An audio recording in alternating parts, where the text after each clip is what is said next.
Seja bem-vindo ao dia 27 da série Provérbios Agosto. O gosto de Deus é melhor. O Espírito Santo nos trouxe no começo desse mês de agosto esse título para a meditação de Provérbios nesse mês. Muitos dizem que o mês de agosto é um mês de desgosto, mas nós que estamos na palavra de Deus, podemos ter uma vida com gosto.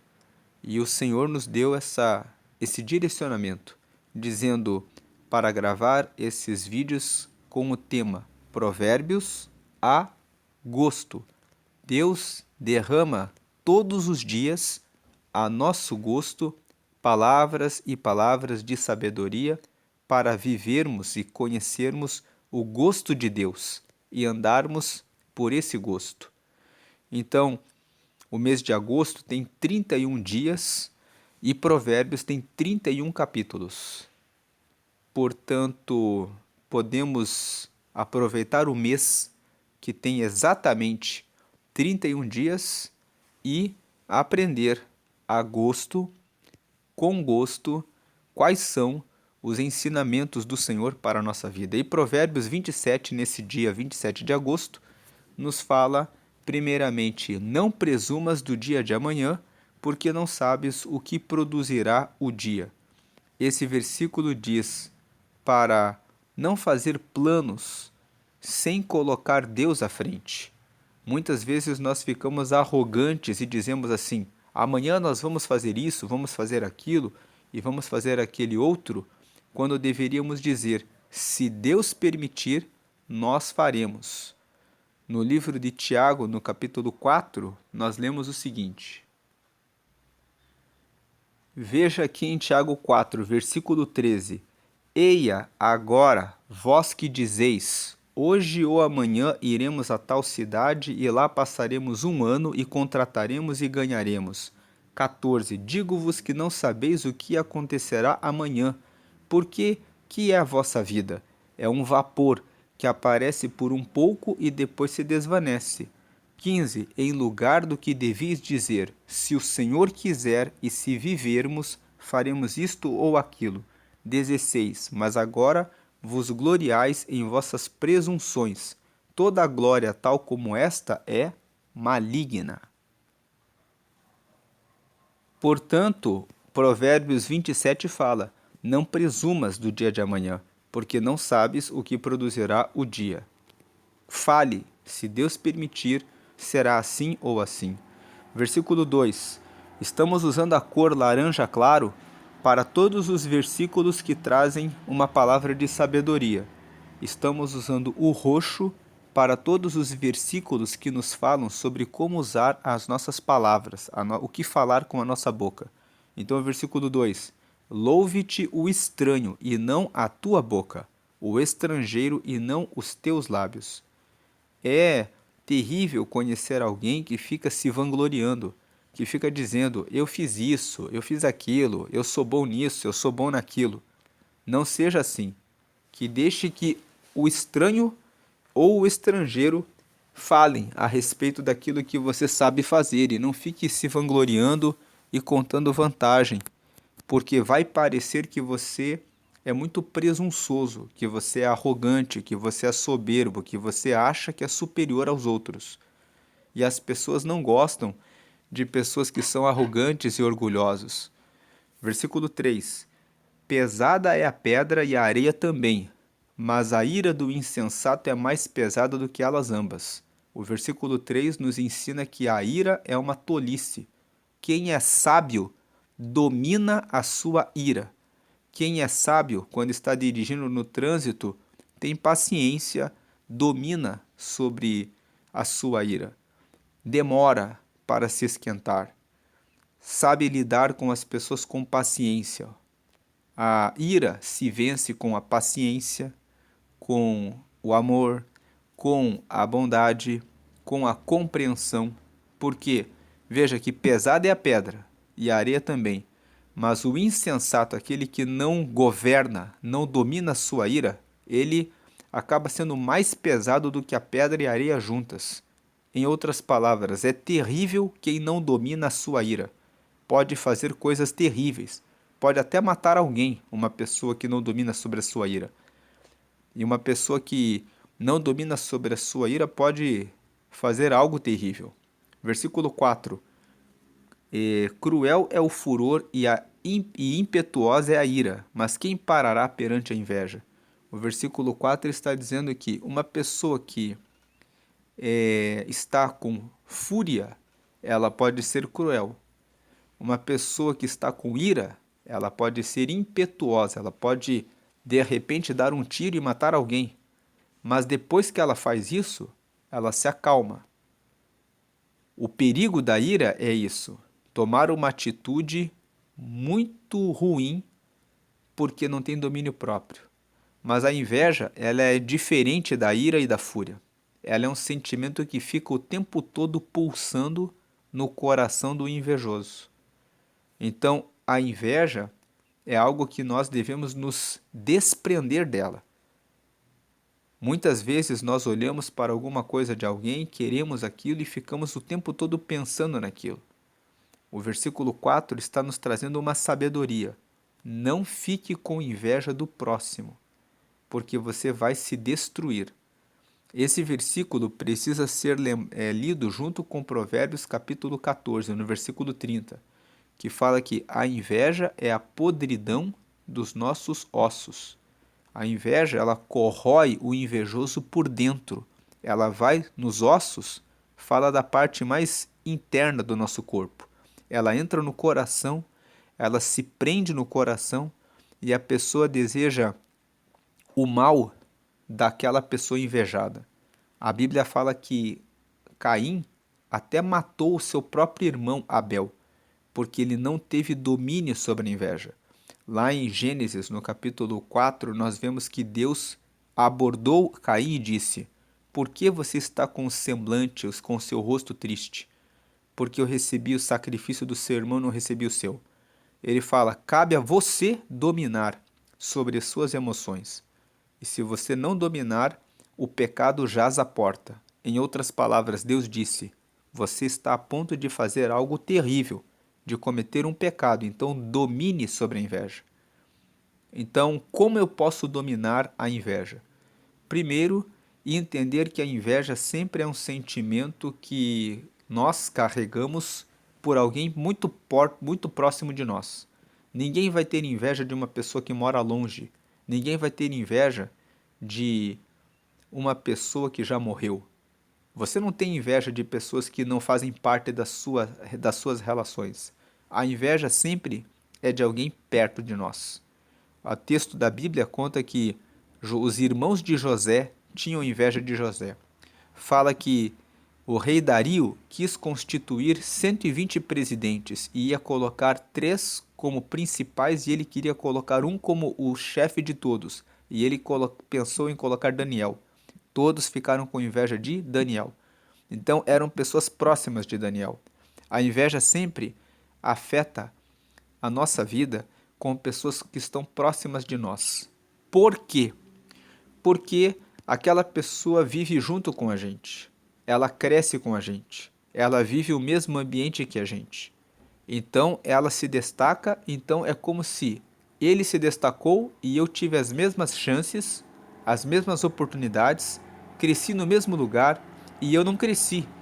Então quando o invejado cresce, ele está fazendo uma denúncia. Qual é a denúncia? Ele está dizendo que era possível que você conseguisse aquele resultado, mas você não conseguiu, mesmo estando nas mesmas condições.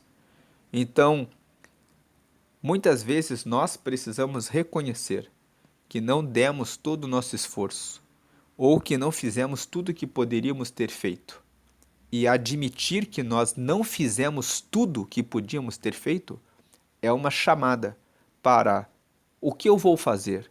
Ao invés de ficar com raiva manifestada pela inveja do meu próximo, eu tenho que começar a agir, começar a fazer o que o invejado fez. Como Deus disse para Caim: se por acaso você fizer o bem, você não será aceito? Deus estava dizendo: se você oferecer um novo sacrifício de maneira certa, eu vou receber. Então, a primeira coisa que precisamos pensar: por que eu estou com inveja da pessoa? Ele fez coisas que eu não fiz. Então, se eu também fizer, eu também posso chegar no resultado. Esse é o primeiro ponto. O segundo ponto é que, às vezes, a inveja vem porque a pessoa tem uma habilidade que eu não tenho. Então, ela se destacou em fazer alguma coisa, ela desenvolveu o propósito dela e ela alcançou o resultado. Então, nesse segundo ponto, eu tenho que pensar: não tem por que eu ter inveja dessa pessoa. Eu tenho que descobrir o meu talento, a minha capacidade, o caminho que Deus tem para mim, para eu também conseguir esse resultado. Então, não é sobre o invejado, é sobre mim, é sobre eu, é sobre a minha própria vida, é sobre eu encontrar o caminho correto para encontrar aquele sucesso que eu estou invejando no outro. Um terceiro ponto: a inveja sempre vem da comparação. Eu me comparo com as outras pessoas. Eu olho e penso: ah, ele já foi para lá, ela já fez aquilo, ele já fez aquilo, eu não fiz. Então eu fico comparando. Ao invés de eu comparar o que a pessoa fez, o que a pessoa tem, o que a pessoa recebe, eu tenho que comparar o que a pessoa faz com o que eu faço. Porque nessa hora, talvez eu vou ver que a pessoa acorda mais cedo do que eu, que a pessoa treina mais do que eu, que a pessoa estuda mais do que eu, que a pessoa ora e jejua mais do que eu, que a pessoa lê mais a Bíblia do que eu. E aí nessa hora eu tenho uma chamada de: não tem por que eu ficar com inveja, se eu não estou disposto a pagar o mesmo preço que a pessoa está pagando. Então, a fúria e a ira são coisas que passam muito rápido, mas a inveja ela fica dentro do coração do invejoso e fica ali por anos e anos e paralisa o invejoso. O invejoso não consegue mais ser amigo da pessoa que ele tem inveja. Você perde amigos, você perde tempo, você perde a sua vida tendo inveja. Por isso que Provérbios 14, no versículo 30, fala que a inveja é a podridão dos ossos. Ela apodrece você por dentro, ela corrói você completamente. Por isso, se você sentiu inveja de alguém, reaja imediatamente dizendo: eu não vou ficar com esse sentimento no meu coração. O que eu preciso fazer para alcançar o que eu quero alcançar que me deu inveja? Versículo 5. Melhor é a repreensão aberta do que o amor encoberto. Então está aqui em roxo porque é melhor a pessoa que abre a boca e corrige o outro, dizendo: você está errado. Faz a repreensão, do que o amor encoberto, do que aquele que não fala, que tem amor, que tem interesse pela outra pessoa. Então, se você ama alguém, tem pessoas, pais que esquecem de abraçar o filho. Abrace o seu filho, mostre que você tem afeto por ele, né? Abrace a sua esposa, o seu marido. Às vezes aconteceu um desentendimento que gerou uma barreira entre o casal, né? Então, tenham uma conversas francas, a repreensão aberta. Olha, eu não gostei disso. E é melhor a repreensão aberta do que o amor encoberto. Então, e também abrace, manifeste que você tem amor, carinho pelo seu marido, pela sua esposa. Versículo 6. Fiéis são as feridas feitas pelo que ama, mas os beijos do que aborrece são enganosos. Então, é melhor a ferida que o teu amigo faz em você, que ele fala a verdade para você, ele te fere hoje, mas aquela ferida depois cicatriza e você fica melhor, do que o beijo do traidor, do enganador. Então, versículos 5 e 6 falam sobre como nós usamos a nossa palavra. Que venhamos a usar a palavra para corrigir e a palavra para que muitas vezes vai causar a ferida, mas é porque nós amamos as pessoas que nós estamos corrigindo. E você que recebe uma correção, veja a correção como algo bom. É a manifestação do amor da pessoa por você. Se a pessoa não te amasse, ela não te corrigiria. Versículo 7. A alma farta pisa o favo de mel, mas a alma faminta todo amargo é doce. Versículo 7 fala: não pise no favo de mel, não seja ingrato em relação ao que você recebe. Agradeça a Deus por tudo que você tem recebido. Agradeça os seus pais por tudo que fizeram por você. Agradeça o seu marido, a sua esposa, quando ele tem um gesto de amor, de levar o café da manhã na sua cama, de ajudar você, de repente, numa tarefa doméstica. Seja grato, seja grata por tudo aquilo que você recebe. Tem pessoas que o marido começa a fazer uma coisa sempre por ela, ela fala assim, isso aí é dever dele. Já está fazendo, faz todo dia, sempre fez, tem que fazer. Agradeça. A alma farta pisa o favo de mel, mas a alma faminta toda amarga é doce. Depois, o marido ou a esposa param de fazer, porque não foram reconhecidos, não receberam o amor, o elogio, e aí a pessoa reclama, fala assim, agora eu não quero fazer mais. Versículo 7, tenha gratidão pelo que fazem por você. Versículo 8, qual ave que vagueia longe do seu ninho, tal é o homem que anda vagueando longe do seu lugar. Esse versículo aqui, vamos dar aqui duas interpretações. A primeira, assim como um pássaro está longe do seu ninho e fica perdido, o homem que tem que mudar de cidade para estudar, para trabalhar, quando vai para um lugar distante do lugar da sua família, deve tomar cautela e se precaver, procurar informações, procurar ver se tem algum amigo em comum com alguém da própria cidade, para que ele chegue no lugar e ele sofra menos, tenha um caminho mais fácil, um caminho mais tranquilo. Essa é a primeira interpretação. Mas uma segunda interpretação, como a ave que vagueia longe do seu ninho, tal é o homem que anda vagueando longe do seu lugar. Tem pessoas que estão dentro do casamento e, ao invés de estarem com o pensamento dentro do casamento, estão com o pensamento longe, com o pensamento fora. Ficam vagueando, fantasiando, com uma colega de trabalho, com uma colega de faculdade, com uma pessoa que conheceram em comum, que é amiga de algum amigo em comum. E assim como um pássaro vagueia longe do seu ninho e fica perdido, o homem que anda vagueando na sua mente, nos seus pensamentos, longe do seu lugar, também fica perdido. Também pode ser interpretado como alguém que está num trabalho e não está contente, não está satisfeito. E aí fica pensando, como seria se eu estivesse naquela outra empresa? Então, ao invés de você ficar fantasiando, vagueando nos pensamentos, crie um plano, uma meta, um plano de ação para mudar de empresa, para mudar de cidade. De casamento não, porque a palavra fala que você se une com a sua mulher e se torna uma carne com ela. Gênesis capítulo 2, versículo 24. No casamento você pensa que o seu pensamento deve estar concentrado no seu casamento, no seu marido, na sua esposa. Versículo 9. O óleo e o perfume alegram o coração, assim a doença do amigo como o conselho cordial. Ele está em roxo porque ele diz aqui, o óleo e o perfume alegram o coração. Perfume traz um bom cheiro, as pessoas ficam felizes, impressionadas quando sentem o cheiro de um bom perfume, quando sentem o cheiro de um óleo que traz também uma boa sensação ali no ambiente. Assim também a doença do amigo.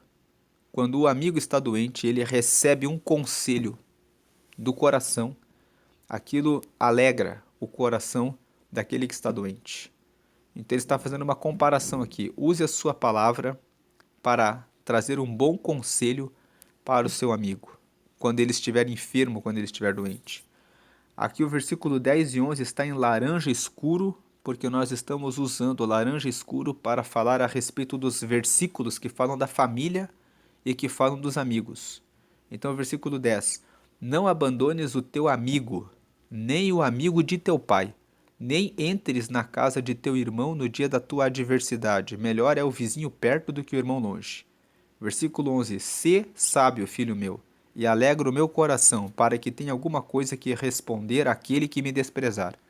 Então, o versículo 10 fala, valorize os seus amigos, valorize os amigos antigos da família, que eram amigos do seu pai.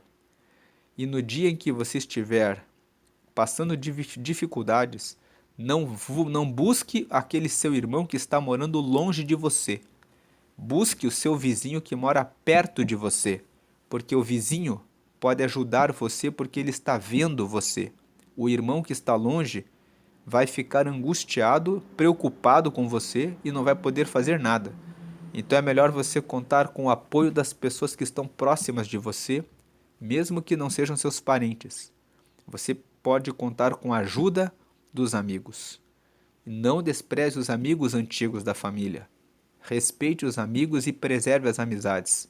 Provérbios 17, no versículo 17, fala que em todo tempo ama o amigo e na hora da angústia nasce um irmão. Então Provérbios 17 fala sobre isso. Provérbios 18, versículo 24, fala que existem amigos que são mais chegados do que irmãos. E o versículo 11 fala para sermos sábios. Fala, seja sábio, filho meu, e alegra o meu coração, ou seja, faça coisas boas, honestas, corretas, para que eu tenha alguma coisa que responder a quem me desprezar. Para que eu possa dizer, olha, você está me desprezando, mas eu tenho um filho que me trouxe muitas alegrias. É isso que ele está dizendo no versículo 11. Versículo 12. O avisado vê o mal e esconde-se, mas os simples passam e sofrem a pena. Então, quem é prudente, ele presta atenção antes de entrar num lugar, antes de ir a uma festa, antes de frequentar um ambiente, antes de entrar num trabalho. Ele verifica tudo antes. O avisado vê o mal e ele se esconde, ele foge da situação ruim. Agora, os simples, eles vão vivendo a vida sem prestar atenção no ambiente que vai. É convidado para uma festa? Vai. É convidado para um lugar em outra cidade? Vai. É convidado para um trabalho? Vai e não busca informações. Ah, o que interessa é só eu conseguir ganhar o meu dinheiro. Então ele acaba indo e sofrendo a pena. Depois vai e depois descobre. Nossa, era algo ruim. Você pode buscar informações antes. Versículo 13. Quando alguém fica por fiador do estranho, toma-lhe tu a sua roupa e penhora-o pela estranha. O versículo 13 está dizendo, se você aceita ser fiador de alguém estranho, então peguem a roupa dessa pessoa e penhorem, porque a pessoa é uma tola, a pessoa não merece o respeito. Ela não se respeita. Ela aceita ser fiador de alguém que nem conhece. Então já pode tomar a roupa dela e dar pelo estranho, porque essa pessoa não tem juízo. E esse versículo 13 deve ser lido também para quem empresta dinheiro para os outros. Se você empresta dinheiro para um estranho, até mesmo emprestar dinheiro para os próprios familiares, é uma tolice. Em Provérbios 11, 25 está escrito assim, a alma generosa prosperará, e o que atende também será atendido. Se você quer ajudar alguém que está precisando de dinheiro, então faça uma doação, não faça empréstimo. Se você não quer fazer a doação, não empreste, porque com a doação você fez a doação, você não espera mais nada da pessoa. Quando você empresta, você fica esperando que a pessoa devolva, e a pessoa não vai devolver. Se a pessoa está te pedindo dinheiro emprestado é porque ela tem problema na gestão de dinheiro. Então o melhor é você dizer não, para dizer para a pessoa, você precisa resolver esse problema, foi você que fez a dívida. Então você tem que dar um jeito de sair dela. Agora, tem situações muito difíceis. Por exemplo, quando o irmão, a irmã, pega o dinheiro emprestado com agiotas, e aí a pessoa está correndo risco de vida. Existem algumas pessoas que nessa situação de risco, elas acabam dando dinheiro para o irmão ou para a irmã. Mas tem outras pessoas que falam, foi você que arrumou a dívida, então agora você que tem que dar um jeito de fugir para outro lugar. Isso é um problema seu. Cada um responde numa situação dessa de maneira diferente, vai depender do temperamento da pessoa. Mas o correto é não emprestar e dizer para as pessoas, olha, preste atenção no que você faz, porque você tem que assumir aquilo que você faz. Versículo 14. O que bendiz ao seu amigo em alta voz, madrugando pela manhã, por maldição se lhe contará. Quando você fica elogiando muito uma pessoa, falando que a pessoa é o máximo, que a pessoa é muito boa, que a pessoa é muito inteligente, que a pessoa é muito tem uma aparência muito boa, você fica elogiando a pessoa para os outros. As pessoas vão contar para a pessoa que está sendo elogiada como uma maldição. Vão dizer: olha, o fulano está falando bem de você o tempo todo. As pessoas ficam desconfiadas. O versículo 14 diz: quando você for elogiar alguém, não exagere, porque a pessoa pode ficar desconfiada de você. E se você elogiar a pessoa, que seja um elogio verdadeiro, que não seja um elogio falso. Versículo 15. Normalmente, quando a pessoa fica elogiando demais, é porque tem alguma coisa estranha. Olha esse texto de Atos dos Apóstolos, capítulo 16. Vamos ler os versículos 16, 17 e 18. Olha o que diz esse texto. E aconteceu que, indo nós à oração, nos saiu ao encontro uma jovem que tinha espírito de adivinhação, a qual, adivinhando, dava grande lucro aos seus senhores. 17. Esta, seguindo a Paulo e a nós, clamava, dizendo: estes homens que nos anunciam o caminho da salvação são servos do Deus Altíssimo. 18. E isto fez ela por muitos dias. Mas Paulo, perturbado, voltou-se e disse ao Espírito: em nome de Jesus Cristo te mando que saias dela. E na mesma hora saiu. Então nós vemos que esse texto fala que a menina, ela tinha um espírito de adivinhação e ela ficou correndo atrás de Paulo e dos que estavam com ele na cidade de Filipos. E ela ficava o tempo todo: olha, eles são homens de Deus, eles são homens de Deus, eles são homens de Deus.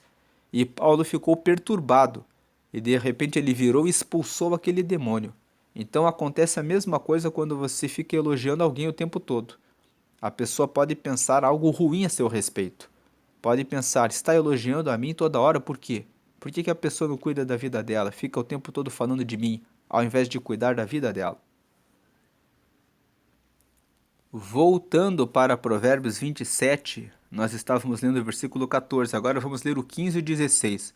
O gotejar contínuo no dia de grande chuva e a mulher rixosa, um e outro são semelhantes.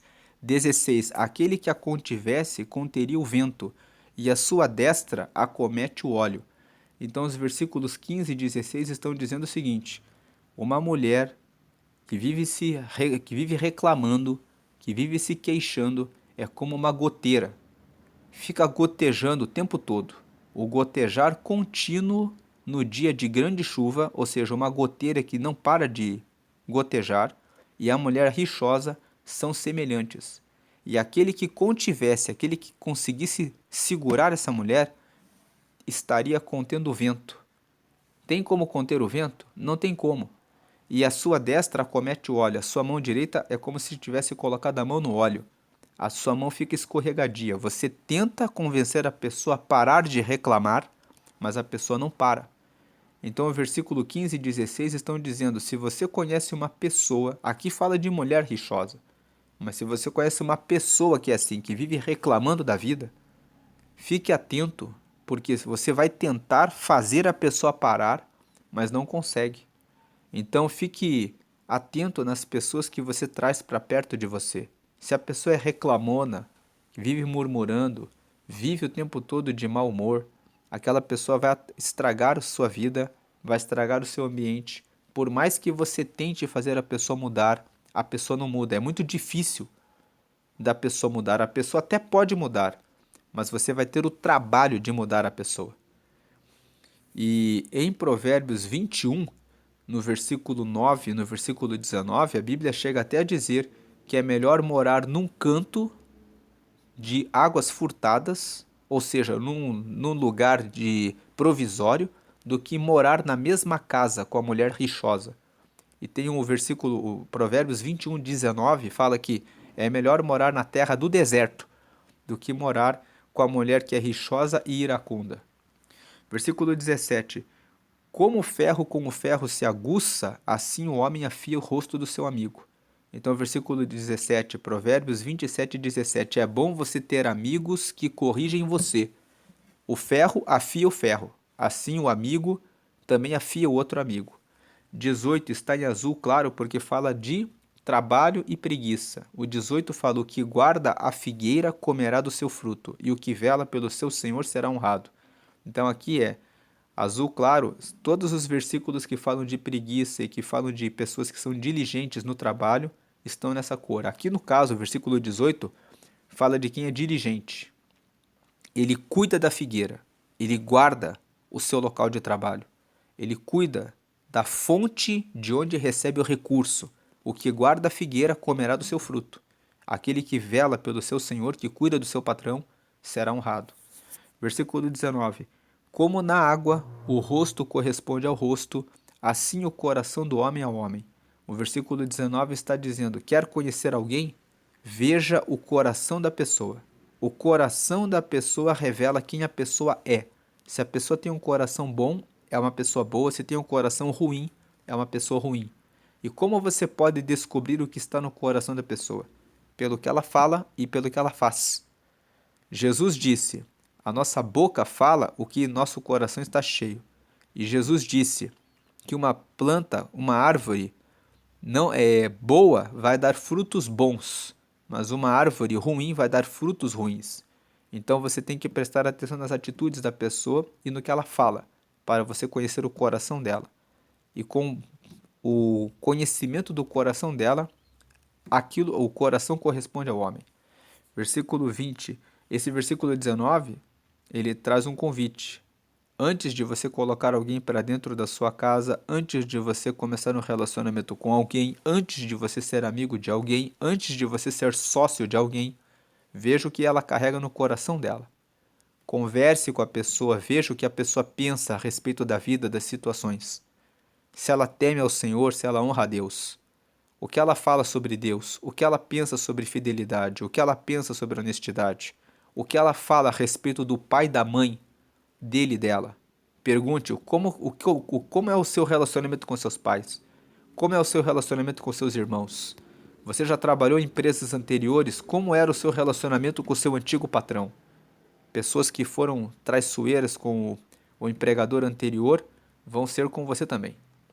Versículo 20. O inferno e a perdição nunca se fartam. Voltando no 19. A pessoa que já teve muitos relacionamentos e sempre fala mal de todo mundo. É uma pessoa que o problema é ela. Ela sempre vai encontrar problema nos outros. Agora o versículo 20. O inferno e a perdição nunca se fartam. Os olhos do homem nunca se satisfazem. O versículo 20 está dizendo que a cobiça está sempre ali, atiçando o ser humano. O inferno e a perdição nunca se fartam. A primeira parte nos ensina o seguinte: não bobeie na sua vida. Não tome decisão errada na sua vida. Não coloque qualquer pessoa na sua vida, porque o inferno nunca se farta, sempre tem lugar para acolher mais um. A perdição também sempre tem lugar para mais um que se envolve com drogas, com bebida, com furto, roubo, crime, coisas de corrupção. Sempre tem mais um para cair na desgraça. Fuja e tome muito cuidado com a sua vida. E os olhos do homem nunca se satisfazem. Então, saiba que é natural, às vezes, você sempre querer mais. E você tem que saber que isso é um pecado que toma conta das pessoas. E dizer, não, isso aqui basta. Você tem que pôr o limite. Se você não põe o limite nos seus olhos, você nunca vai ficar satisfeito. Versículo 21. O crisol é para a prata e o forno para o ouro, e o homem é aprovado pelos louvores. Então o versículo 21 está dizendo: você usa crisol para limpar a prata. Você usa o forno para purificar o ouro, para queimar as impurezas. E você usa os elogios, o louvor, para você provar alguém. Começa a dizer assim: você é muito bom no que você faz, né? Você é muito excelente. Você elogia a pessoa. E aí você vê como que ela reage ao elogio. A pessoa que é tola, ela vai ficar cheia de si. A pessoa que é sábia, ela vai mostrar para você: você está falando que eu sou bom? Mas só que você não viu quantas horas eu estudei, quantas horas eu me dediquei, quantas horas olha que eu faço isso para conseguir estar aqui. Não é assim tão fácil estar onde eu estou. Aquele que realmente é sábio, ele não vai aceitar o elogio barato. Ele não aceita louvores assim. Agora o tolo, ele aceita. Ele fica cheio, fica dizendo assim, nossa, estão me elogiando. Veja aqui o versículo 2, né? Louve-te o estranho e não a tua boca, o estrangeiro e não os teus lábios. A pessoa que é sábia, ele não fica se elogiando. E quando ele recebe o elogio do estranho, do estrangeiro, ele avalia para ver se é algo verdadeiro ou se é algo falso e mentiroso.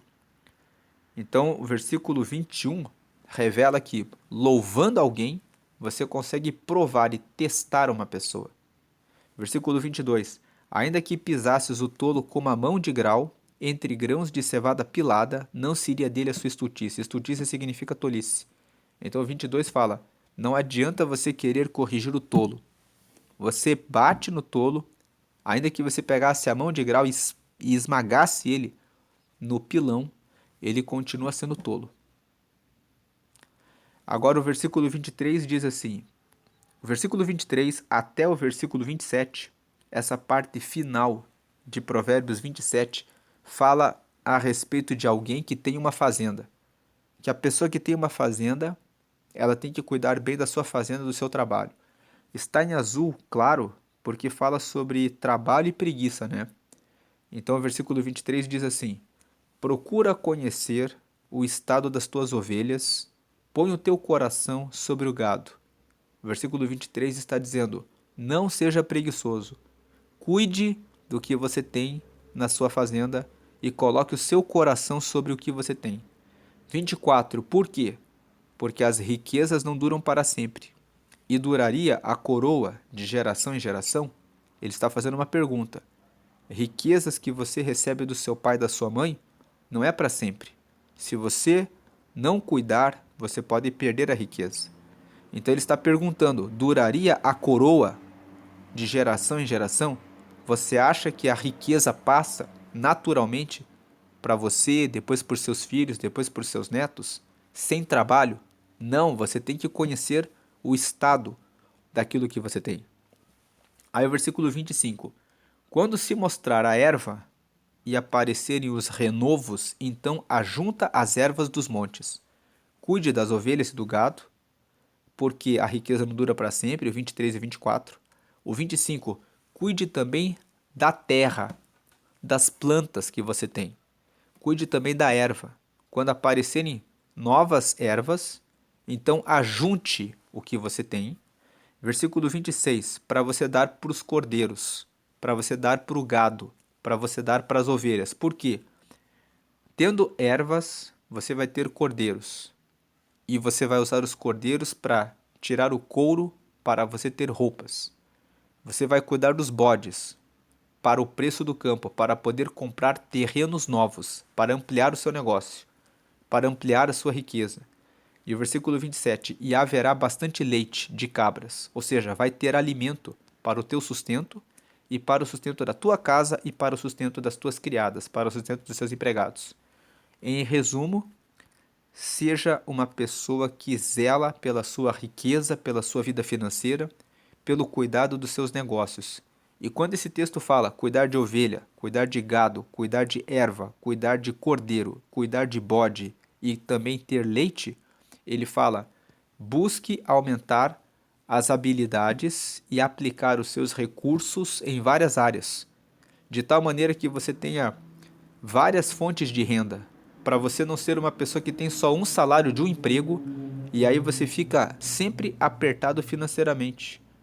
Se você investe em uma conta, tem uma reserva, você tem um emprego, depois tem um outro trabalho, você consegue ampliar os negócios. Se você tem família, amplie os negócios no meio da sua família. Essa é a meditação de Provérbios 27,